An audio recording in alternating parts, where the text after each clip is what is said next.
Assalamualaikum warahmatullahi wabarakatuh. Waalaikumsalam. Salam sehat, salam bahagia. Ketemu kembali dengan kami dari LPK Electromedic Solution. Para pemirsa, alhamdulillah pada hari ini kami kedatangan tamu ya. Kebetulan beliau adalah senior ya, senior saya nih, dan sekaligus juga mentor ya setelah melantik kuliah di Electromedic. Beliau adalah salah seorang praktisi di bidang alat kesehatan. Ya, beliau adalah Pak Buyung Sakti Hamel ya. Pak Buyung mungkin bisa diperkenalkan tentang latar belakang Bapak selama ini. Silakan. Ya, baik. Terima kasih Pak Nafi. Assalamualaikum warahmatullahi wabarakatuh. Waalaikumsalam. Salam sehat buat teman-teman semua, gitu kan. Nama saya Buyung Sakti Hamel, gitu kan. Saya kalau riwayat pendidikan, saya lulus dari Akademi Teknik Profesional dan Komedi itu tahun 84. Kemudian saya melanjutkan ke S1 di Universitas Jenderal Ahmad Yani Cimahi untuk jurusan elektro. Setelah itu juga saya berkesempatan untuk mengambil S1 K3 di Universitas Indonesia, Jakarta Universitas Indonesia. Waktu itu masih di bawah Fakultas Kesehatan Masyarakat. Ya, dan saya juga sempat mengambil S2 di Kesehatan Masyarakat di Universitas Muhammadiyah Jakarta.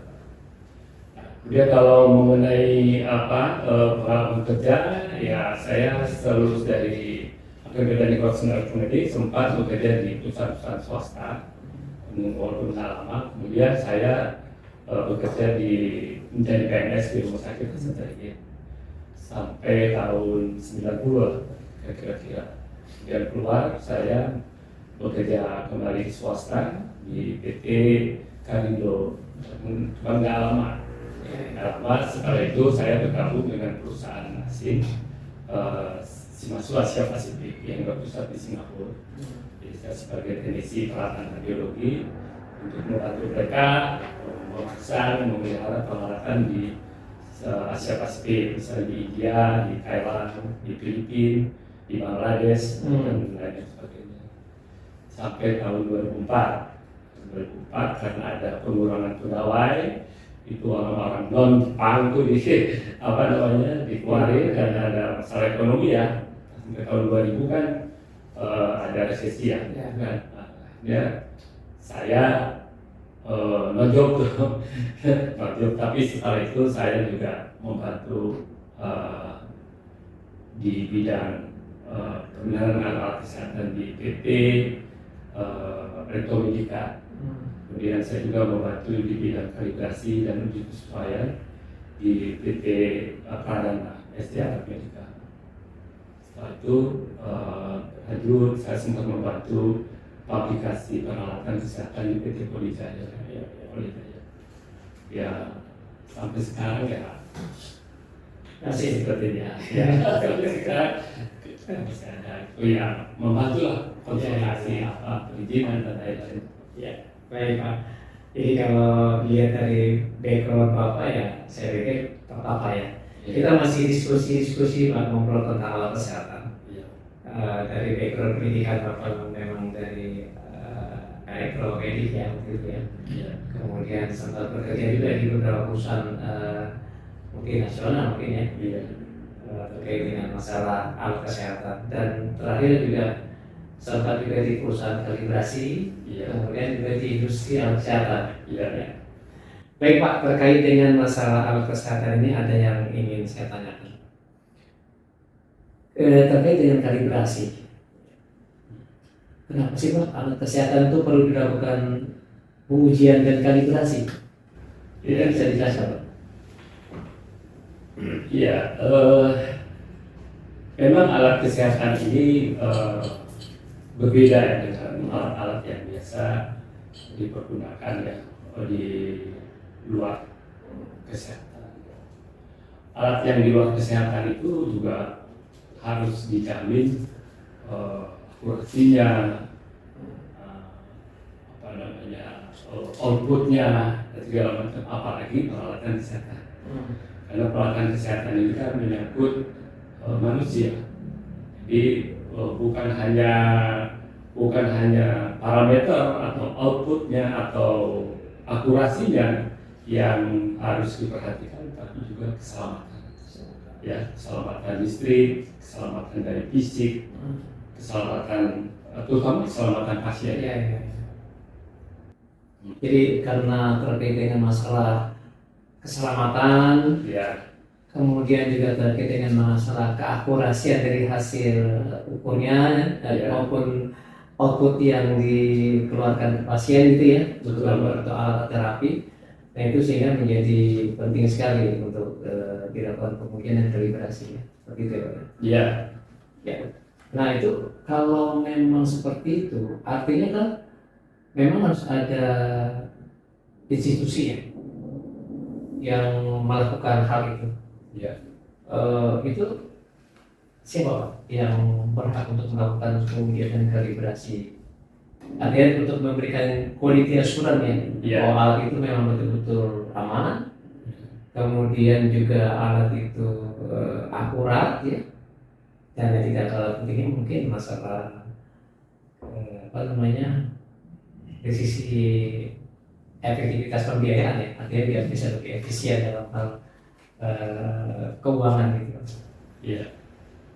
Kalau bicara institusi atau lembaga uji atau lembaga kalibrasi, beruntung kita sudah punya Permenkes nomor 54 2015 tentang pengujian dan kalibrasi peralatan kesehatan.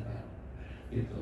Jadi sebelum ada Permenkes itu pekerjaan atau kompetensi untuk mengkalibrasi hanya dilakukan oleh BPK, dulu BPK ya, sekarang BPK, hanya oleh pemerintah.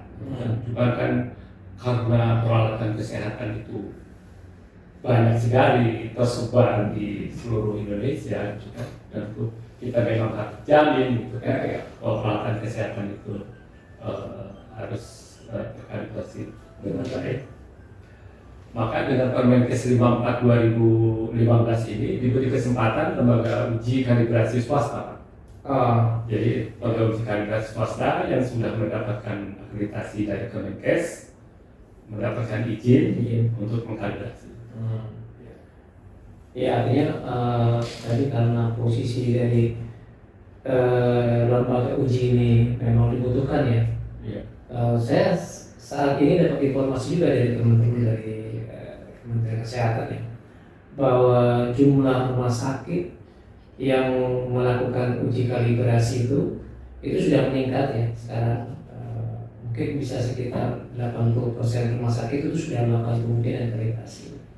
Ya walaupun mungkin kalau dilihat dari populasi alat yang dikalibrasi mungkin juga belum maksimal. Nanti kita akan lihat datanya dari Kementerian Kesehatan sebesar apa yang sudah dilakukan oleh fasilitas pelayanan kesehatan untuk melakukan uji kalibrasi. Karena di Permenkes 54 tadi kan kalau kita salah itu sifatnya wajib ya Pak.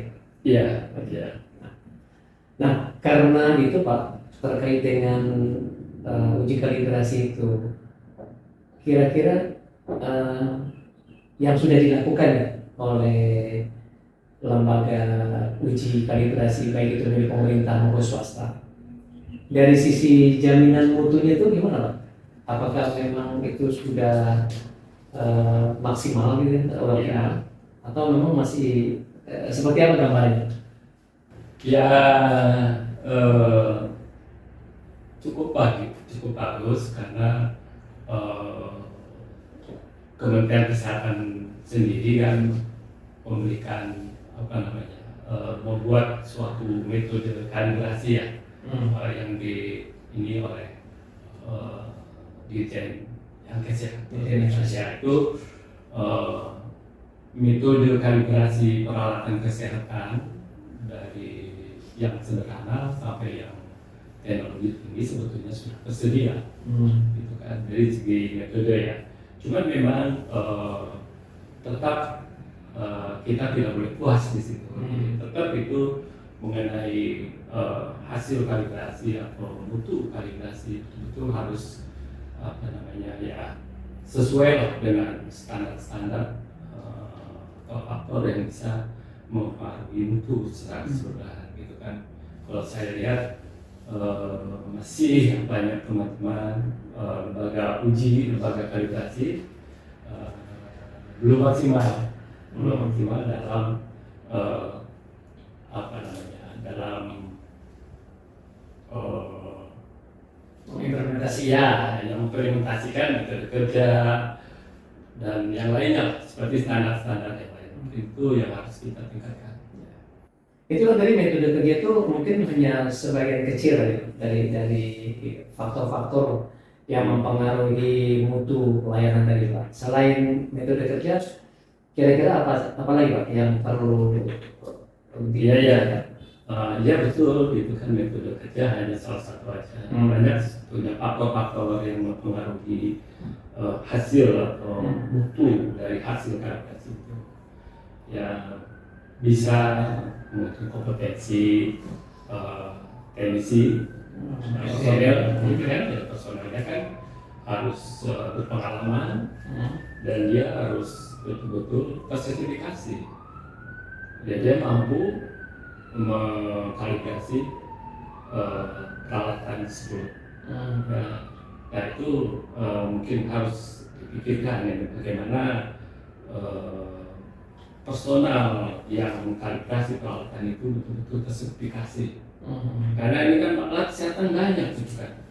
Dan mungkin satu orang bisa mengkalibrasi seluruh peralatan kesehatan.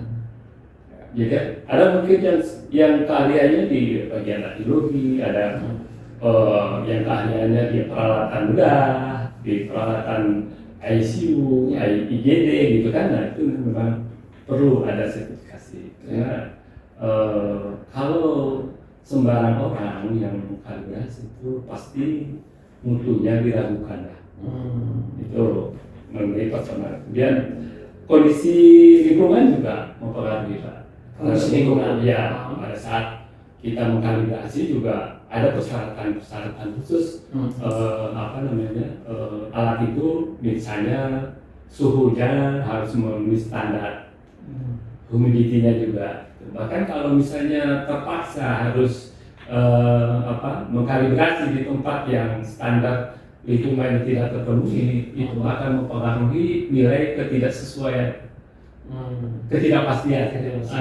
Akan menyebabkan nilai ketidakpastian terhadap hasil kalibrasi. Kemudian yang ketiga juga peralatan ya. Jadi peralatan itu harus tertelusur. Maksudnya tertelusur berapa? Ya, artinya ini kan alat mau dipakai untuk mengkalibrasi. Ya, nilainya harus betul-betul bisa pembacaan dari alat itu betul-betul harus bisa dipertanggungjawabkan.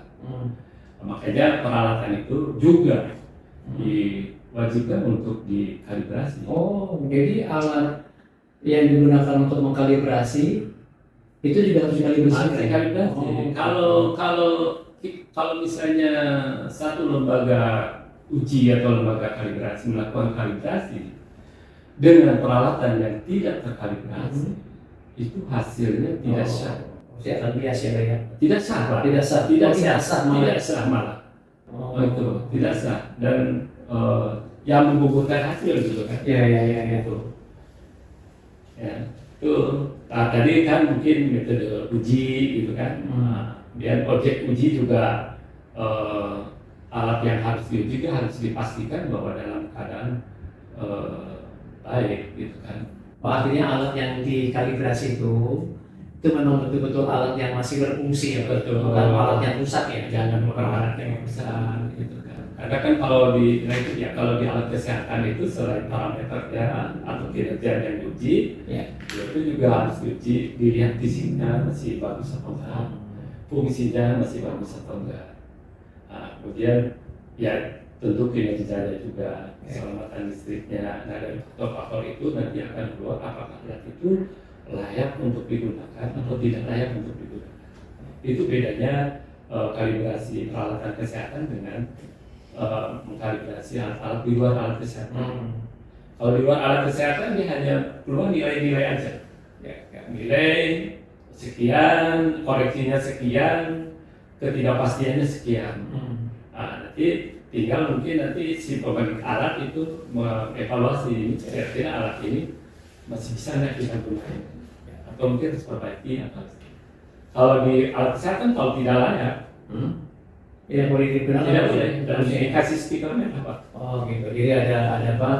Ada tanda yang menyatakan alat ini layak pakai atau tidak betul, pakai ya. betul. Kalau dia layak pakai mungkin nanti ada keterangan ya Betul. pakai. Kemudian kalau dia tidak layak pakai ya ada keterangan tidak layak. Biasanya mungkin dengan warna ya Pak ya. Betul. Kalau layak pakai itu warnanya hijau. Hijau. Hijau. Kalau Tidak layak pakai itu merah. merah. Oke. Nah sekarang mungkin apakah para pengguna alkes ini ya, terutama pasien dan sebagainya itu sudah tahu atau tidak? Artinya gini loh, pada saat dia misalnya ya, kalau datang ke sebuah fasilitas pelayanan kesehatan mau diperiksa, contoh misalnya menggunakan tensimeter lah yang mungkin umum ya, betul.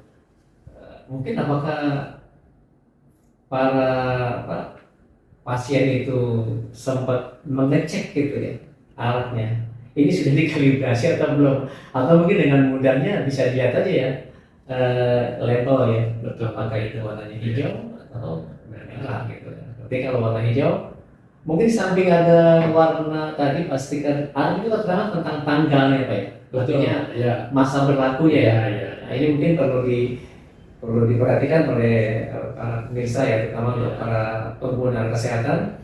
Pada saat Anda misalnya mau menggunakan alat kesehatan, paling tidak ya kita bisa ngecek apakah alat itu sudah dikalibrasi atau belum, dan itu biasanya ada tertera label ya labelnya itu dikalibrasi. Dengan tanda hijau berarti itu sudah dikalibrasi, dan kita juga mesti ngecek ya tentang masa berlakunya. Jangan sampai nanti masa berlakunya sudah lewat. Iya. Tapi masih digunakan. Mungkin ini perlu jadi perhatian juga buat para pemirsa ya dalam menggunakan alat kesehatan, sehingga kita bisa yakin alat kesehatan yang kita gunakan itu betul-betul pertama aman, kemudian juga adalah akurat. Jangan sampai nanti alatnya nggak akurat. Misalnya contoh sederhana ya, tensimeter lah yang sering digunakan ya. Jadi kalau Bapak Ibu sekalian diukur oleh tensimeter tersebut, nilainya menyatakan itu nilai tertentu, misalnya melebihi dari batas untuk dikatakan orang yang tekanan tinggi atau tekanan darah rendah. Nah kalau pembacaan salah, berarti kan diagnosanya akan salah. Iya. Diagnosa salah, terapinya pun nanti akan salah. Dan itu yang tadinya mau sembuh malah tambah parah. Gitu ya. Jadi pentingnya dilakukan uji kalibrasi. Itu baru tensimeter sederhana. Bagaimana dengan alat-alat mungkin lain yang mungkin alat terapi, apalagi sudah menggunakan radiasi ya, alat terapi, radioterapi dan sebagainya. Itu kalau dosisnya mungkin tidak tepat, tidak sesuai dengan yang tertera di pengaturan dosis tersebut karena belum dikalibrasi, ini pun membahayakan tentu saja bagi pasien. Betul. Oke Pak, tadi saya tertarik tuh Pak dengan masalah personil ya, yang melakukan kalibrasi. Selama ini apakah ada persyaratan khusus ya, yang mewajibkan bahwa setiap tenaga kesehatan atau tenaga kalibrasi itu punya sertifikat kompetensi kalibrasi kan? Ya. Di dalam Permenkes 54 2015 itu sudah diatur ya mengenai persyaratan pendidikan dasar. Misalnya minimal itu harus D4 untuk ada di dalam pasal itu. Dan di dalam Permenkes juga disampaikan bahwa memang untuk teknisi kalibrasi itu harus mempunyai sertifikat. Harus punya sertifikat. Cuman menurut saya itu masih bersifat umum. Sifat umum. Mungkin ada baiknya mungkin di Permenkes 54 2015 itu kalau mungkin nanti ada kesempatan untuk direvisi, itu dibuatkan lampiran Mbak. Ya, dibuatkan lampiran, jadi di situ detail misalnya untuk alat X-ray harus punya sertifikat dari Bapeten misalnya, gitu kan. Kalau untuk alat yang lain juga sertifikatnya mungkin Kemenkes sudah mulai mungkin menunjuk lembaga sertifikat, lembaga pelatihan atau Maka sertifikasi. untuk siapa sebetulnya yang berhak nanti untuk mengeluarkan sertifikat kompetensi buat teknisi kalibrasi. Harus Pak, ke depan harus. Gitu ya. Ya, karena itu akan apa namanya mempengaruhi mutu. Sekali lagi mutu. Jangan misalnya orang baru, mohon maaf ya, apa gitu kan. Ada orang baru lulus dari Akademi Teknik Elektromedik, kemudian dia tanpa melakukan pelatihan, tanpa uji kompetensi, kemudian dia mengkalibrasi peralatan. Udah gitu, baru belum 1 tahun ada kesempatan lagi pindah lagi. Itu apa namanya, harus dijaga, jangan mungkin itu. Bagaimana caranya ya? Gitu. Ya memang ini terkait dengan kompetensi petugas kalibrasi ini perlu dilakukan tata ulang kembali ya. Walaupun kalau dia lulusan tenaga kesehatan seperti elektromedik gitu kan, itu kan mereka memang ada sertifikat kompetensi. Tapi sertifikat kompetensi ini kan sertifikat kompetensi lulusan pendidikan ya, pendidikan. Nah kalau mereka ingin punya keahlian khusus di bidang kalibrasi, paling tidak memang harus ada sertifikasi khusus ya. Artinya perlu ada satu lembaga yang memang mengeluarkan atau melakukan uji kompetensi untuk kalibrasi, khususnya untuk alat-alat kesehatan. Mungkin ini yang menjadi apa ya, concern kita bersama nanti, bagaimana kita menata ulang agar petugas kalibrasi ini betul-betul kompetensinya itu bisa dipertanggungjawabkan.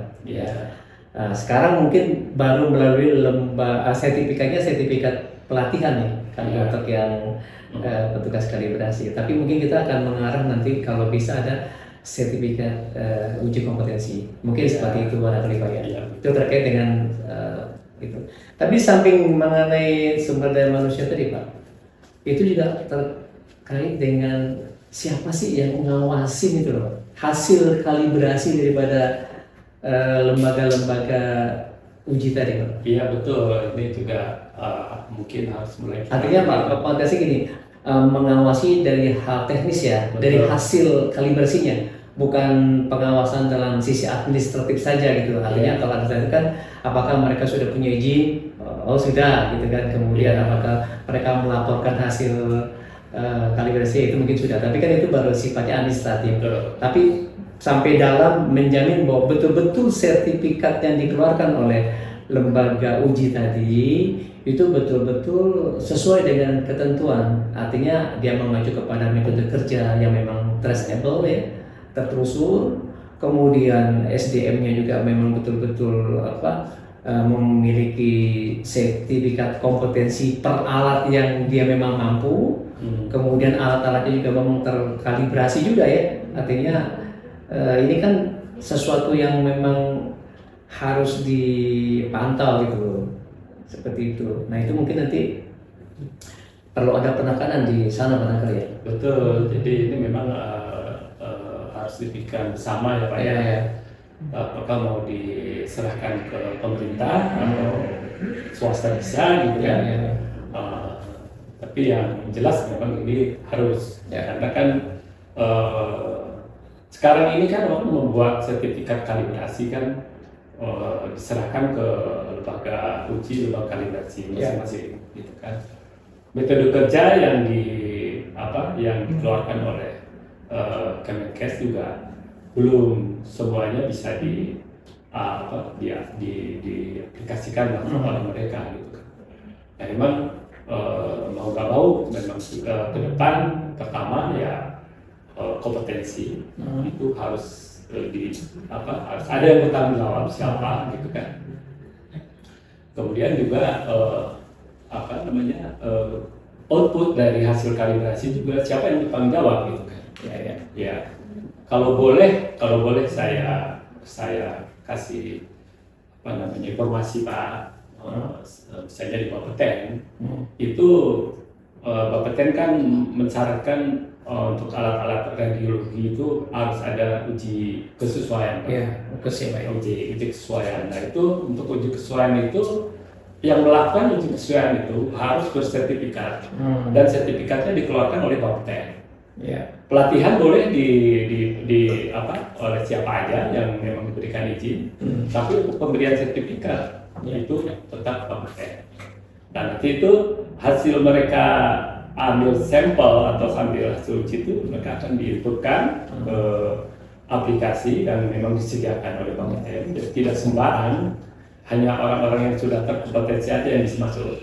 Ya, nah itu, dan di situ juga ada 2 lapis gitu kan untuk penyediaan kompeten itu. Ada tenaga ahli 1, ada tenaga ahli 2. Jadi mereka punya tim ahli yang menyatakan bahwa hasil uji itu andal dalam perbaikan atau tidak andal. Itu ada tim ahli. Jadi itu tim ahli itu dikeluarkan SK dari Bapeten. Mudah-mudahan nanti ke depan Kemenkes juga mungkin bisa pikirkan kita sama-sama. Ya mungkin gini, itu sebetulnya kan kalau kita lihat untuk alat radiologi yang memang dalam pengawasan Bapeten, itu sistem itu sudah bagus ya, artinya controlling mutunya itu. Nah barangkali ini bisa diadop ya untuk alat kesehatan lainnya ya. Jadi paling tidak dari Kementerian Kesehatan bisa mengadop model seperti itu, yang tentu saja harus direvisi Permenkes 54-nya. Termasuk nanti kita mungkin membangun sebuah infrastrukturnya, bagaimana caranya sistem pengawasan mutunya ini bisa betul-betul dipertanggungjawabkan lah ya. Artinya tidak hanya sekedar melakukan kalibrasi saja gitu ya, tapi betul-betul memang hasilnya itu bisa dipertanggungjawabkan.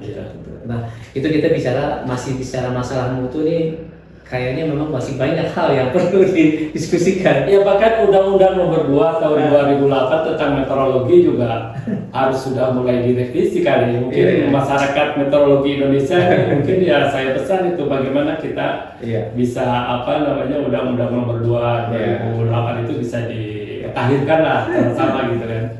Itu udah lama banget udah bisa ini Pak. Ya, itu tadi kita bicara soal mutu pelayanan kalibrasi ya. Kita masih perlu memperbaiki lagi ya. Artinya bagaimana semua pihak, terutama mungkin kuncinya sih sebetulnya ada di regulator ya. Bagaimana pemerintah bisa meningkatkan peran pengawasannya terhadap uji kalibrasi ini yang memang sudah diamanatkan di Permenkes 54 ya. Bahwa setiap fasilitas pelayanan kesehatan itu memang wajib melakukan pengujian dan kalibrasi alat kesehatan yang beragam. Itu minimal setahun sekali kan? 1 tahun 1 kali. Nah, kalau kita bicara masalah mutu, mungkin masih banyak sekali yang perlu diperbaiki ya. Ya sebenarnya sederhananya gini sih, kalau saja semua institusi penguji tadi sudah tersertifikasi ISO 17025 yang memang sebagai panduan mutunya, yaitu barangkali sudah cukup lumayan lah, walaupun nanti ada beberapa hal lagi yang perlu kita tingkatkan gitu ya. Jadi kalau semua institusi penguji alat kesehatan itu sudah terakreditasi, ya itu saya pikir merupakan langkah awal ya. Kan di Permenkes 54 juga kalau tidak salah itu diwajibkan ya, 2 tahun itu paling lama mereka sudah terakreditasi oleh KAN ya, 17025 seperti itu. Ini bicara masalah mutu, belum lagi nanti dalam prakteknya nih antara kepentingan pragmatisme itu sekarang itu masalah besar di batu-batuan ini. Fasilitas kesehatan ingin mendapatkan pelayanan yang murah, kemudian cepat dan sebagainya. Nah, sementara dari sisi institusi penguji, bagaimana dia mempertahankan integritasnya ini untuk bisa memberikan pelayanan yang sesuai dengan mutu, ini pun menjadi ya topik diskusi kita yang akan datang ya. Mengenai integriti itu penting sekali Pak. Kan? Itu seluruh personal yang bergerak di lembaga uji kalibrasi memang harus berintegriti, dia punya integriti yang betul-betul ini ya. Kuncinya itu akan mempengaruhi mutu juga sih. Ya sebenarnya sih kalau kita lihat ini dua kepentingan yang saling berkepentingan yang sama ya. Di satu sisi rumah sakit itu kan concern terhadap pasien safety. Betul. Artinya masalah keselamatan pasien pasti terkait dengan alat kesehatan yang aman dan juga akurat. Sebenarnya kepentingan mereka kan itu. Betul. Nah, sebagai institusi penguji yang juga memberikan garansi itu juga harus menerapkan mutu, memberikan pelayanan bermutu kan. Ini sebetulnya saling menguatkan, ini kepentingannya sama gitu ya. Cuman tadi lagi-lagi begitu berbicara di masalah pragmatis, masalah pembiayaan anggaran, nah ini mungkin perlu integritas institusi pengujinya, perlu juga ya dari usernya juga mungkin ya, sehingga kita sama-sama bisa. Kayak rumah sakit kan ada akreditasi rumah sakit, di situ juga tercantum di integriti ya, gitu ya. Seperti itu kalau kita memang ingin menghasilkan suatu mutu yang memang paripurna gitu loh. Oke, menarik sekali Bang Buyung, tadi kita diskusi tentang mutu pelayanan kalibrasi ya. Memang masih banyak sih yang perlu ditata ulang ya, diperbaiki juga. Tapi paling tidak ini mudah-mudahan bagi teman-teman yang bergerak di bidang pengujian dan kalibrasi kesehatan bisa lebih meningkatkan ya mutu pelayanannya dengan tadi paling tidak bisa menerapkan ISO 17025 ya sebagai laboratorium uji dan kalibrasi yang mudah-mudahan segera terakreditasi oleh KAN ya, seperti itu. Kemudian juga bagi pengguna alat kesehatan terutama rumah sakit ya, puskesmas, klinik dan sebagainya ya, karena ini sifatnya adalah mandatori, wajib ya, tentu saja ada komitmen lah ya dari rumah sakit maupun fasilitas pelayanan kesehatan lainnya untuk betul-betul melakukan pengujian dan kalibrasi dengan institusi penguji yang memang betul-betul berkualitas, sehingga kita dapatkan hasil alat kesehatan yang digunakan di fasilitas pelayanan kesehatan itu betul-betul bisa dipertanggungjawabkan dari sisi mutu dan keselamatan. Demikian diskusi kita kali ini. Kita sebelum kita tutup, ada yang ingin disampaikan Pak? Saya rasa mungkin cukup ya. Saya cuma pesan tentang integritas saja kali mungkin ya. Sampai ketemu lagi nanti dengan kami dari Electromedic Solution. Jangan lupa untuk like, comment, and subscribe. Salam sehat, salam bahagia. Assalamualaikum warahmatullahi wabarakatuh. Waalaikumsalam.